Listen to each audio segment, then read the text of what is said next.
बच्चों, कैसे हैं आप लोग। आज हम लोग कुछ नया करने वाले हैं। कुछ नया इन द सेंस कि जो 9th और 10th में आप लोगों ने साइंस पढ़ी, उससे साइंस को थोड़ा सा अलग तरीके से देखना होगा। साइंस को अलग तरीके से देखने का मतलब ये है कि जो हमारी 11th क्लास है, क्योंकि हम यहाँ पे 11th क्लास शुरू करने वाले हैं। 11th क्लास है वो हमारी जितनी भी हायर क्लासेस है, उन हायर क्लासेस की इनिशियल पड़ाव है। अब यहाँ पे हम यदि बेसिक्स लेके नहीं चलेंगे, हमें बेसिक सारी इन्फॉर्मेशन है, जितने भी इंपॉर्टेंट इन्फॉर्मेशन है वो ध्यान में नहीं होगी, तो हम हाई लेवल की स्टडी है वो यहाँ पे नहीं कर सकते। क्योंकि 9th 10th तक है, 9th 10th तक सारे सब्जेक्ट हम लोग साथ में लेके चलते हैं। सारे सब्जेक्ट की स्टडी की होती है, हमें हल्का फुल्का सबके बारे में पता होता है कि साइंस क्या है, सोशल साइंस क्या है, संस्कृत क्या है, मतलब हर एक फील्ड के बारे में हमें पता होता है। लेकिन जो एकदम से 11th क्लास में जो लेवल चेंज होता है, हाई लेवल चेंज होता है, तो वहाँ पे हमें थोड़ी सी प्रॉब्लम देखने के लिए मिल सकती है। तो इसीलिए हमें आगे जो हम पढ़ें उसमें प्रॉब्लम ना हो, तो इसी के लिए मैं आपको सारे बेसिक्स बताते हुए चलूँगी। मेरे जो 4 वीडियो रहेंगे स्टार्टिंग में, वो चारों के चारों वीडियो बेसिक कॉन्सेप्ट पे रहेंगे, जिससे आपके बायोलॉजिकल फंडामेंटल कॉन्सेप्ट्स है वो सारे के सारे क्लियर हो जाए। अब जहाँ आपके बायोलॉजिकल फंडामेंटल कॉन्सेप्ट क्लियर हो जाएंगे, तो आपको बायो है वो बहुत ईजी लगेगी। मैं जो ईजीएस्ट तरीका है बायो पढ़ने का वही बताते हुए चलूँगी, जिसमें बहुत सारे ऐसे होता है, क्योंकि मेरा जो स्टार्टिंग डेमो भी होता है कोई भी क्लास में हो, 11th क्लास में, तो उस टाइम क्या होता है कि यदि हम बायो को हम बहुत अच्छे से एक्सप्लेन करें, बायो के स्टार्टिंग लेक्चर्स हम लोगों ने बहुत अच्छे से एक्सप्लेन किया है, तो बच्चे क्या है बायो में अपना इंटरेस्ट दिखा पाते हैं। और यदि ये मैं बोलूँ कि भाई आज हम लोग बायो पढ़ रहे हैं और बायो में धंधा मैंने बता दिया कि भाई इतने चैप्टर्स हैं, मैं आज फर्स्ट चैप्टर शुरू करने वाली हूँ, फर्स्ट चैप्टर ये है, ये सब चीज़ें मैंने बता दी आपको डायरेक्ट, तो आपको क्या लगेगा कि भाई हमें तो रटना है, और रटा भी हमसे पढ़नी पड़ेगी। सिलेबस सब्जेक्ट चेंज कर लेते हैं, बच्चे अपने ड्रीम तक चेंज कर लेते हैं। क्योंकि यहाँ हम देखें कि यहाँ जो बायोलॉजी लेके आएगा, तो उसका कहीं ना कहीं ड्रीम रहेगा डॉक्टर बनना, नीट फाइट करना। तो नीट फाइट करने के लिए जो यहाँ पे सिलेबस होता है, उस सिलेबस को पढ़ने के लिए आपको इसमें इंटरेस्ट जताना है वो बहुत ज़रूरी है। और क्योंकि जहाँ हम डॉक्टर बन जाएंगे, तो डॉक्टर क्या होंगे, जो कॉमन पर्सन्स होंगे उनसे थोड़े से अलग होते हैं।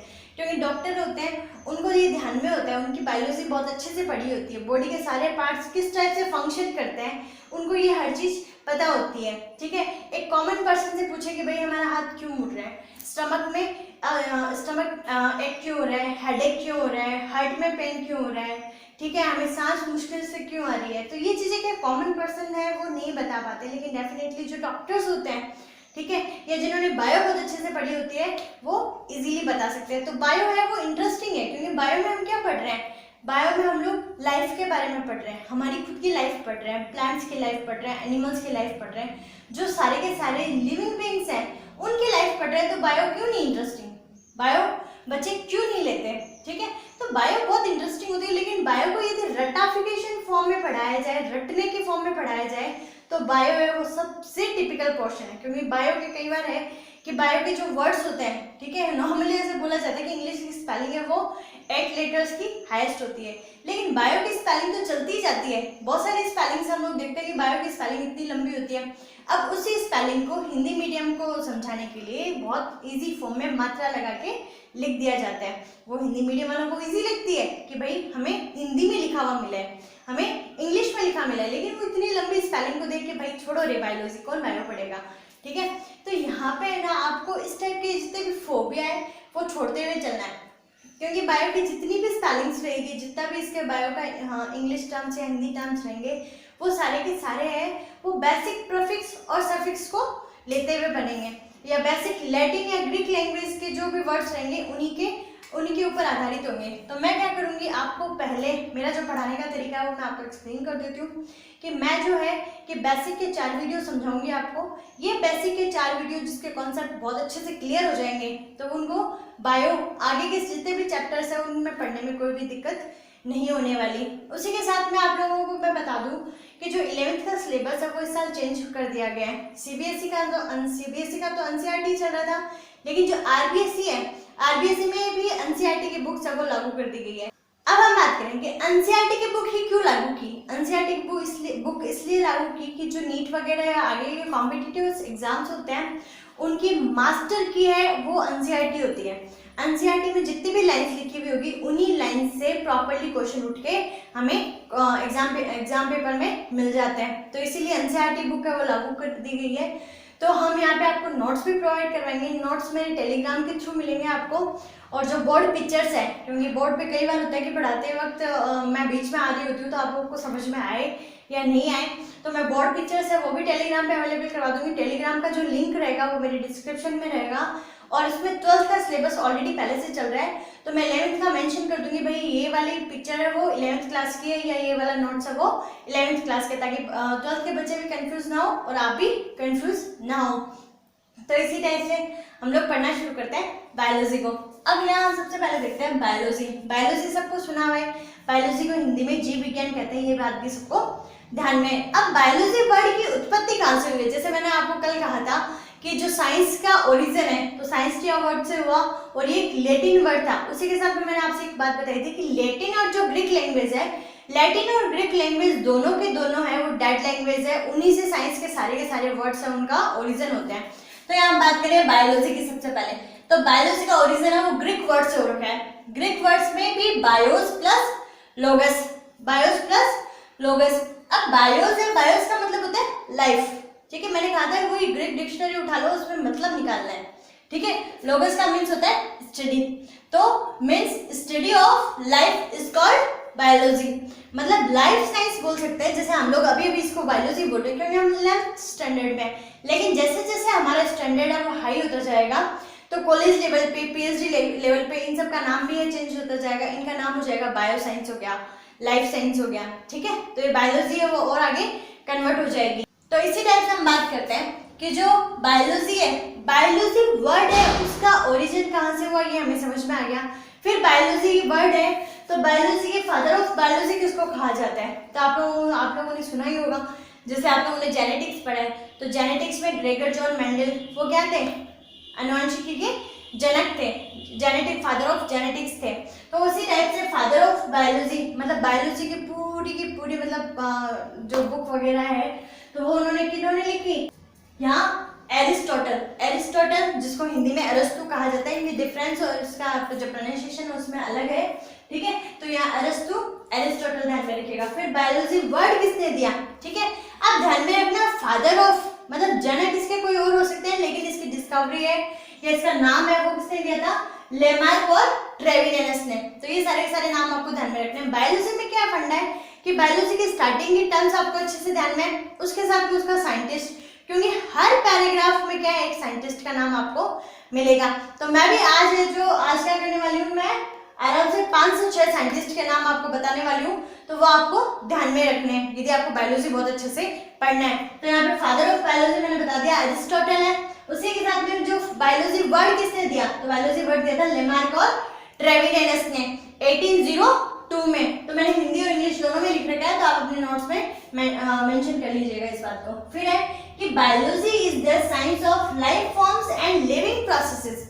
जो हिंदी में वो आप लोग ध्यान में रखिएगा कि बायोलॉजी एक ऐसी साइंस है जिसमें हम लाइफ फॉर्म्स मतलब जीवन के जितने भी रूप है, जीवन के रूप बोले जाए तो प्लांट्स, एनिमल्स और हम लोग, तो हम लोग क्या है? जीवित है। और हमारे अंदर चलने वाली लिविंग प्रोसेस कौन सी है?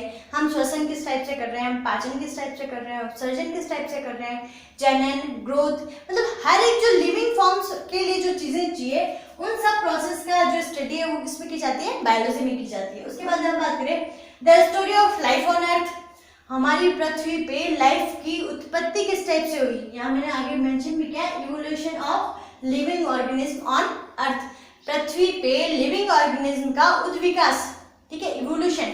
तो किस टाइप से हुआ? तो ये सारी की सारी स्टडी करने के लिए हमें किससे पढ़ना पड़ेगा?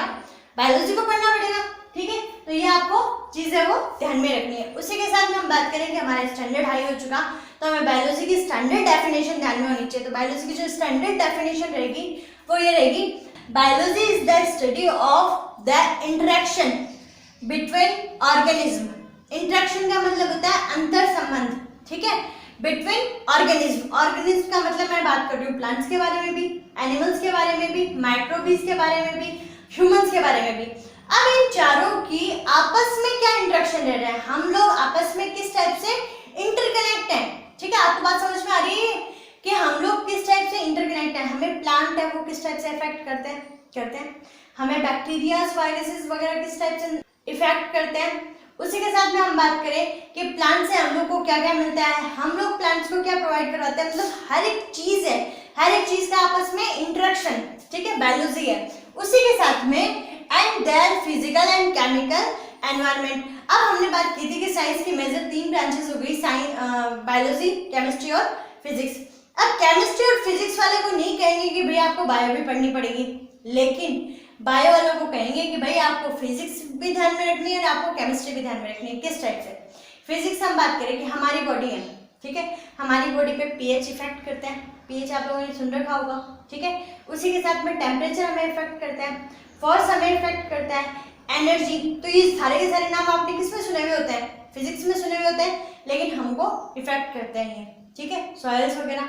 हम लोग, हमारे जो एनवायरनमेंट है, हमारा जो चारों तरफ का एनवायरनमेंट है, फिजिकल एनवायरनमेंट, उससे हम लोग क्या कर रहे हैं, रिलेट कर रहे हैं अपने आप को, ठीक है। उसी के साथ में हम लोग केमिकल एनवायरनमेंट की बात करें तो केमिकल एनवायरनमेंट में भाई सीधा सीधा O2 हम ले रहे हैं, CO2 बाहर आ रही है, तो O2 का अंदर जाना, उसका CO2 बन के बाहर आना, या हम लोग C6H12 को O6 जो ग्लूकोज है उसको अंदर लेते हैं, वो किस टाइप से सेल में केमिकल रिएक्शंस करती है, किस टाइप से गैसेस बाहर आती है, नाइट्रोजन साइकिल हमारे एनवायरनमेंट में कैसे चलता है, हमें कैसे मिलती है नाइट्रोजन, प्लांट्स को कैसे मिलती है नाइट्रोजन, सल्फर वगैरह, मतलब ये जितने भी केमिकल चीजें हैं वो चीजें भी हम लोग को क्या कर रही है, इफेक्ट कर रही है। तो मैंने यहाँ पे हिंदी में भी लिखा है, सभी जीवों का परस्पर संबंध, सारे के सारे जीवों का परस्पर संबंध होने के साथ साथ भौतिक एवं वातावरण से भी संबंध पाया जाता है। इसी को क्या कहा जाता है? बायोलॉजी कहा जाता है। अब आपको यहीं पे ध्यान में रखना है कि इसकी ब्रांचेस कौन सी रहेगी। मैंने कहा था कि जो बायोलॉजी है, बायोलॉजी में अथाह ब्रांचेस हैं, उन अथाह ब्रांच को जो मैं आपको डिस्कस करने के बाद ही 11th का सिलेबस डिस्कस करूंगी आपसे। मैं ऐसे नहीं है सीधा ही कि भाई आपको युद्ध की तैयारी करनी है, 11th क्लास से आपका युद्ध शुरू है और डायरेक्ट आप युद्ध में उतर जाओ, ऐसा नहीं करूंगी। मैं आपके जितने भी वेपन्स रहेंगे, जितने भी औजार रहेंगे, जब तक उनको शार्प नहीं करूंगी, शार्प करने से पहले आपको मैं 11th क्लास में उतारने वाली नहीं हूँ। आपको पहले अपने सारे के सारे औजार हैं उनको शार्प करना है, ठीक है। आपको सारी इनकी बेसिक नॉलेज है, उनकी जानकारी दिए बिना मैं आपको 11th क्लास का सिलेबस नहीं बताने वाली। तो यहाँ ध्यान में रखिएगा कि जो बायोलॉजी है, बायोलॉजी की मेजर है वो 2 ही ब्रांचेस बोली जाती है, लेकिन माइक्रो ऑर्गेनिज्म है वो इन दोनों से थोड़ा अलग हो जाता है, ठीक है। तो क्लासिफिकेशन वगैरह पढ़ेंगे हम लोग। स्टडी ऑफ प्लांट्स, प्लांट्स क्या है? लिविंग है। स्टडी ऑफ एनिमल्स, एनिमल्स क्या है? लिविंग है। फिर स्टडी ऑफ माइक्रो ऑर्गेनिज्म, ये भी क्या है? लिविंग। अब यहाँ पे जो प्लांट्स है जिनको पादप कहा जाता है, पादप का अध्ययन है वो किसमें किया जाता है?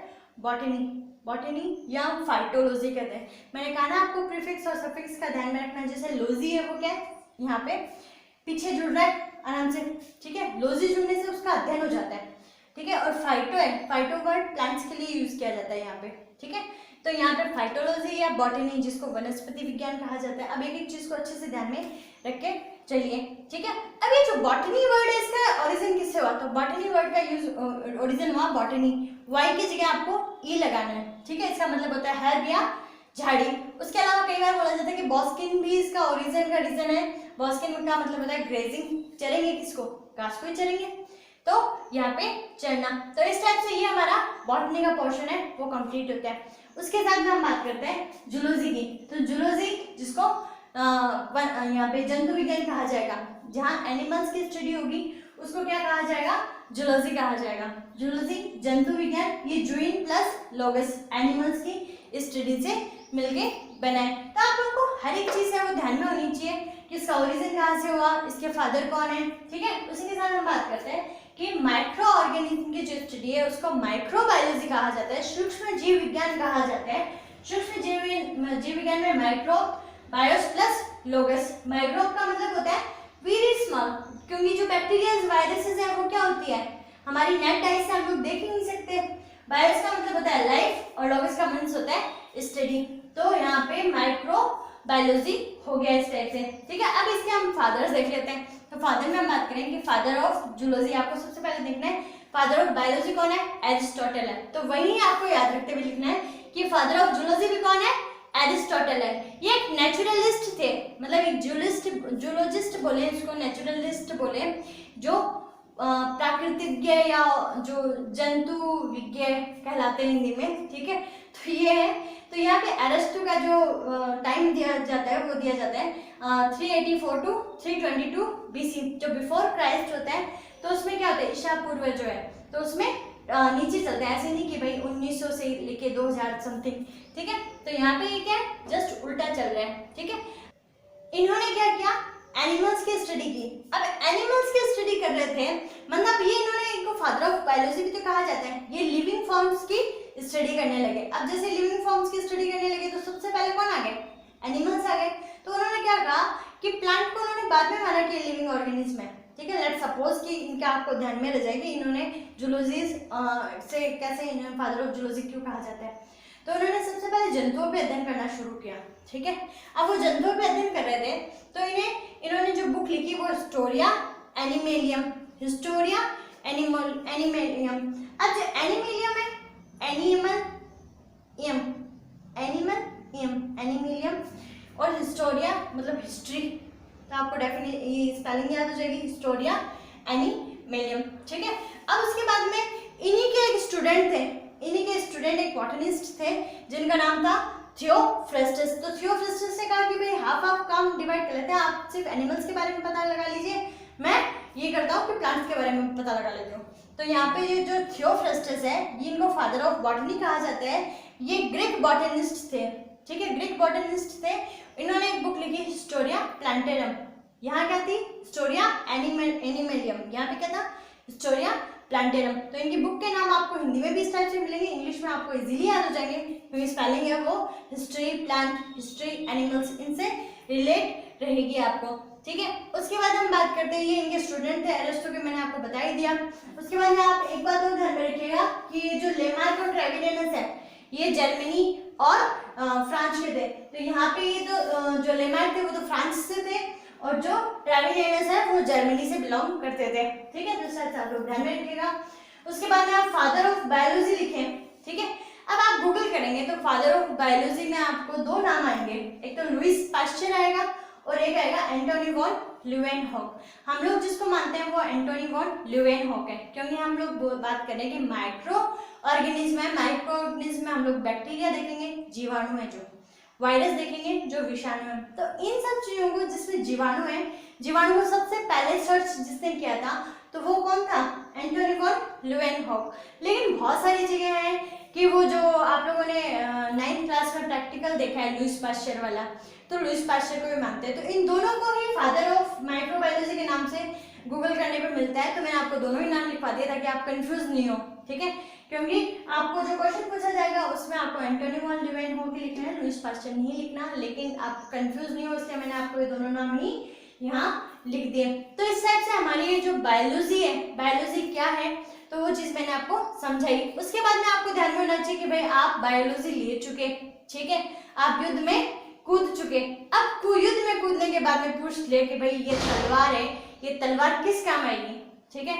तो ये बायोलॉजी है, वो आपकी किस काम आएगी, तो बायोलॉजी आपके काम आएगी डॉक्टर बनने के लिए। अब डॉक्टर बनने के लिए काम आएगी तो डॉक्टर बनने के लिए आपको करना क्या पड़ेगा, उस तलवार को चलाना कैसे पड़ेगा, उस तलवार को चलाने के लिए आपको नीट का एग्जाम फाइट करना होगा, ठीक है। आपको सबको ध्यान में है, नीट का नाम भी सबने सुना हुआ है, लेकिन नीट की फुल फॉर्म कितनों को पता है, ठीक है। एक बार यहाँ मत देखिएगा, चीटिंग मत कीजिएगा। आप लोग अपने मन में सोचिए कि आप लोग नीट को फाइट करने के लिए उतर चुके हैं, नीट की फुल फॉर्म हाँ आपको कितनों को पता है, मैं बता देती हूँ। The national eligibility cum entrance test, ये क्या है, नीट की फुल फॉर्म है। अब नीट की फुल फॉर्म ये हो गई, नीट देने के लिए आपको केमिस्ट्री, फिजिक्स और बायोलॉजी तीनों को ही अच्छे से पढ़नी पड़ेगी। ऐसे नहीं कि आपकी बायो तो बहुत ही अच्छी है और केमिस्ट्री फिजिक्स आपको नहीं आती है, मतलब उसमें आपका इंटरेस्ट नहीं है, तो आप नीट फाइट नहीं कर सकते। आपको तीनों की स्ट्रेंथ है वो बहुत अच्छे से रेडी करनी पड़ेगी। बायोलॉजी के यहाँ पे 90 क्वेश्चन पूछे जाते हैं, 90, और जो फिजिक्स और केमिस्ट्री है उसके 45 क्वेश्चन पूछे जाते हैं। तो टोटल जो हो गए वो 180 क्वेश्चन हो गए जो यहाँ पे नीट एग्जाम में आपसे पूछे जाते हैं। उसके बाद हम बात करते हैं एम्स के बारे में। एम्स है वो क्या है, यहाँ पे all India institute of medical science. AIIMS जो हॉस्पिटल्स है, हॉस्पिटल्स के बारे में भी आप लोगों ने सुन रखा होगा, तो वहां से आपको मेडिकल करने का मौका मिल जाए, हाय मजे बन जाए, ठीक है। तो आप लोग बेसिक से बहुत अच्छे से, मतलब आपके फुल डेडिकेशन और फुल मोटिवेशन के साथ में आप मेरे साथ बायोलॉजी पढ़ेंगे तो मैं आपको 11th के साथ में जो नीट लेवल के क्वेश्चंस है वो भी मैं क्लियर करवाते हुए चलूँगी। मैं आपको बेसिक बहुत अच्छे से आपको प्रिपेयर करवा दूंगी, जिससे आप लोग इन इंस्टीट्यूट्स में, ठीक है, इन इंस्टीट्यूट्स में पढ़ाई कर सकें। ठीक है, उसके बाद हम बात करें कि भाई तलवार चला ली, हम लोगों ने युद्ध जीत लिया, उसके बाद में हमें क्या मिलेगा? उसके बाद हमें मिलेगा MBBS। ठीक है, अब MBBS की फुल फॉर्म क्या है? Bachelor of medicine and bachelor of surgery. क्योंकि आप लोगों से क्या कई बार है कि इंटरव्यूज वगैरह हो गए, आप लोगों ने देखे होंगे IAS वगैरह के इंटरव्यूज के क्वेश्चन देखना, एक बार आप गूगल करना कि मतलब बहुत ऐसी कॉमन चीज पूछी जाती है जो हम डेली रूटीन में देखते हैं। ठीक है, लेकिन वो चीज हम लोग क्वेश्चन के फॉर्म में नहीं सोचते कि भाई इनसे कोई क्वेश्चन बन सकता है क्या। तो साइंस ऐसे क्वेश्चन है वो आपको बनाने में हेल्प करती है। आप लोग हर एक चीज को आप क्यूरियोसिटी आपकी बढ़ाइए कि हाँ यार ये क्यों हो रहा है, ये क्या है। ठीक है, और आप गूगल करेंगे, चाहे अपने टीचर से पूछेंगे तो उसका जवाब आपको मिलेगा। कई बार ऐसे होता है, बहुत सारे ऐसे साइंटिस्ट होते हैं जो अपनी चीजें हैं वो खोजते हैं, फ्रेंड सर्कल को बता दिया, फैमिली में बता दिया, तो वो लोग हंसेंगे, लेकिन उन्होंने वही चीज साइंस के थ्रू उन्होंने प्रूफ कर दी, तो वो चीज क्या है? सटीक है, वो एक थ्योरी डेवलप कर देंगे। तो इस टाइप से आप लोग, जैसे ये है, मैंने कॉमन से बेसिक सी चीज बताई कि आपसे कोई भी भाई आप युद्ध में उतर गए और आपसे पूछ लिया कि भाई नीट क्या है, नीट की फुल फॉर्म तो बताओ कि तुम नीट फाइट करने के लिए तुमने बायोलॉजी ली है, तो आपको ध्यान में होना चाहिए। तो ये सब चीजें क्या कॉमन सी चीजें हैं जिनको आपको ध्यान में रखते हुए आगे चलना है। ठीक है, तो इस टाइप से मैं आपको जो कल मैं आपको पढ़ाऊंगी वो इसकी कुछ ब्रांचेस हो जाएगी, या फादर्स ऑफ अलग अलग जो ब्रांचेस हैं उनके फादर्स, और उसके अलावा प्रीफिक्स और सफिक्स। इस टाइप से मेरे 2 वीडियोस और बनेंगे जो आपको हेल्पफुल रहेंगे आगे। उसके बाद में मैं आपसे 11th का सिलेबस वो डिस्कस करूंगी। तो खुश रहिए, मुस्कुराते रहिए और घर पे सुरक्षित रहिए, और नोटबुक है उसको बहुत अच्छे से प्रिपेयर करना स्टार्ट कर दीजिए।